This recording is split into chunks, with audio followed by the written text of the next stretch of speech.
That was fast. Looking forward to testing the results.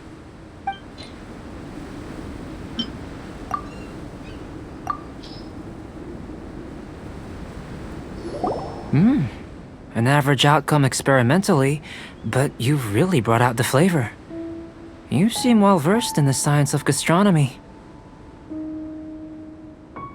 As far as the proliferation hypothesis is concerned, we've come up short.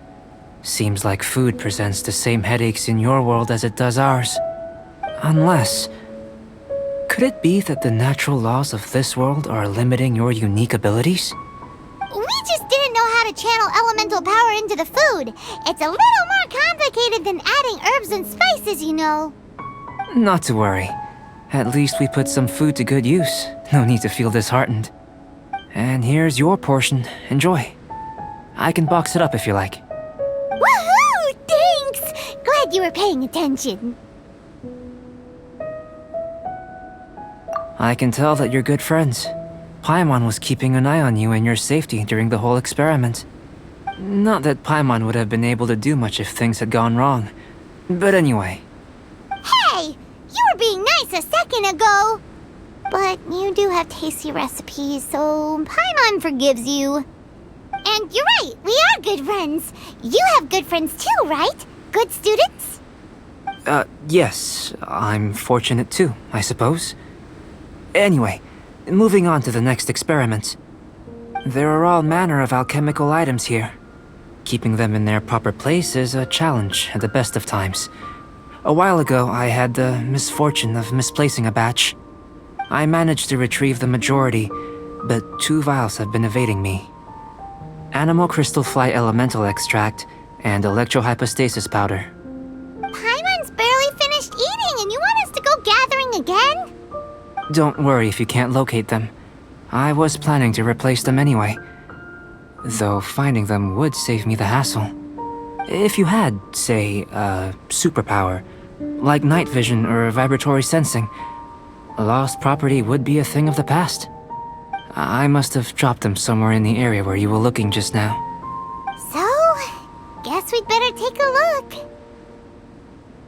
Oh yeah! You could use elemental sight!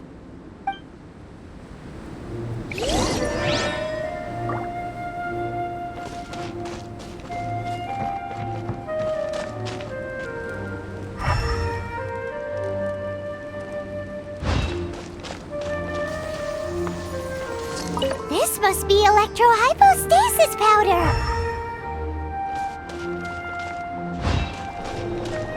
The extract of an animo crystal fly can only be animo elemental energy, right? This has gotta be it! Still in one piece! Good thing the vial's so strong! Goodness, you managed to find them. Incredible. 1,000 thanks. I'm wondering, this elemental sight, this is what allowed you to locate the items and find me here on the mountains, correct? Yep! Guess it does sort of count as a superpower, huh? Unfortunately, though elemental sight is seldom seen, it is not unheard of in Teyvat. Only a never-before-seen otherworldly power would be of benefit to my research. You mean, we failed again? Don't be disheartened. This falls entirely within my expectations. Besides, getting these items back, I'd call this a very worthwhile experiment. I have to commend your deduction that the items would contain elemental traces. Right then. Up until now, our research has focused on your otherworldly identity. Our research on your identity as one of us is just beginning.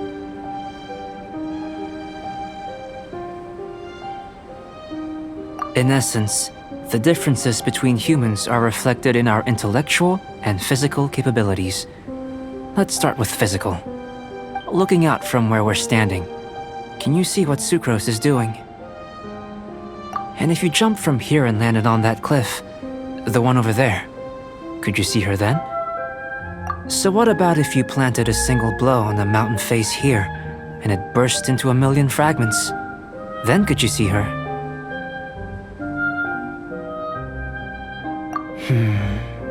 then I shouldn't get too excited. Still, we'll gain a more thorough understanding with an experiment. I know of a location that will be perfect for a physical test. Please, follow me.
You want us to jump? From up here? Not necessarily. Not if you know of a better method, that is.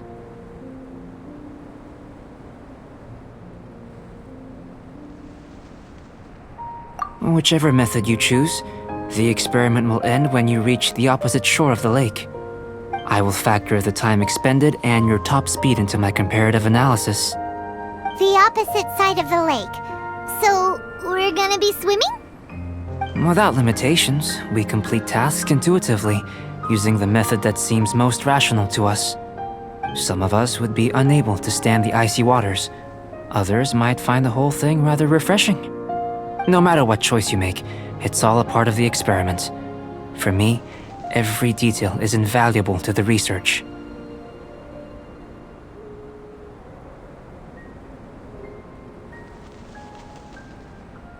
Then if you would, please, I eagerly await the results.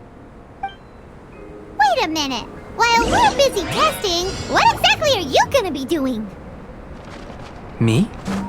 Recording data, responding to risks, providing emotional support. So if we do decide to go swimming, you gonna dive in with us? No. Unless you're thinking of conducting competitive research? Oh! Forget Paimon said anything.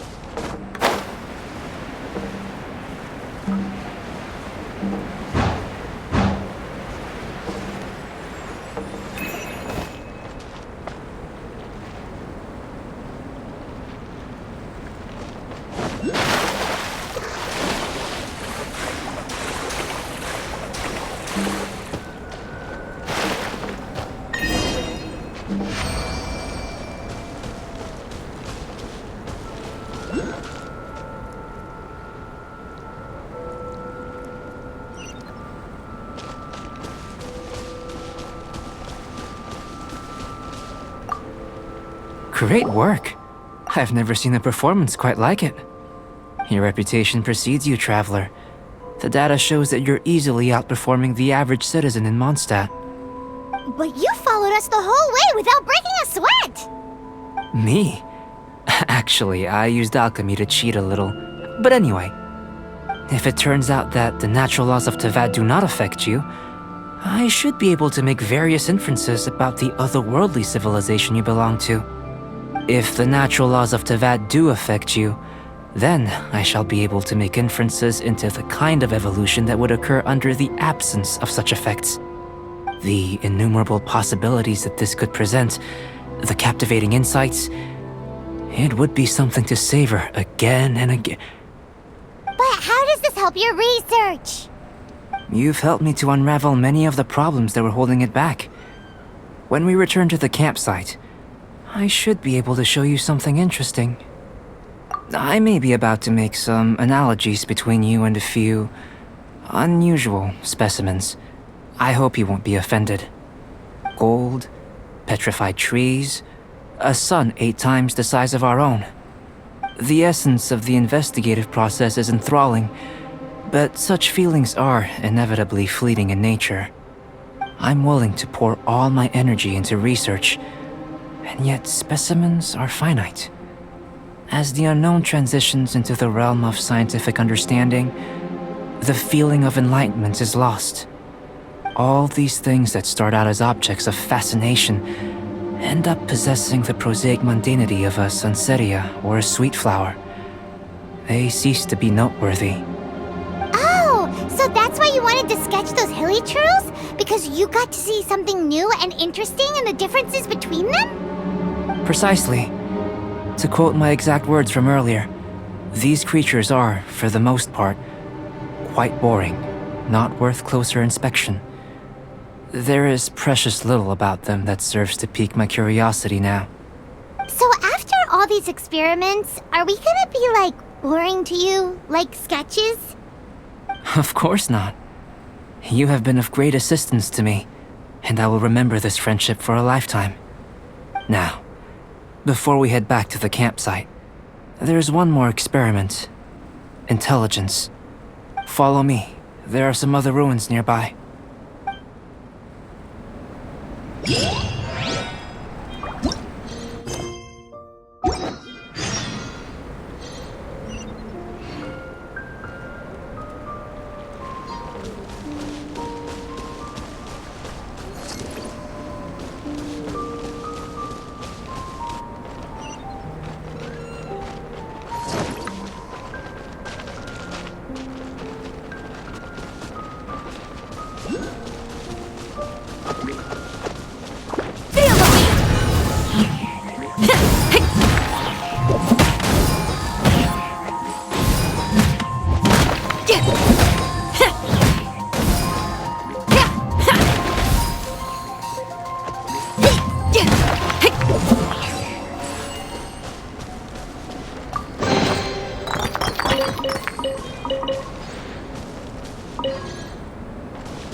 I imagine you must have encountered more than a few conundrums during your travels. I'd like to observe your intelligence by means of a practical test of your capabilities, much as we did for the physical test. I'd like you to explore these ruins and return with your findings. There are 2 puzzles located at the far ends of the ruins. After completion, you should be able to activate the mechanism in the center. As with the physical test, there are no restrictions. Everything you do is an action I wish to observe.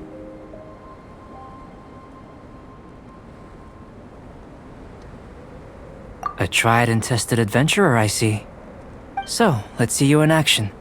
Start wherever you like.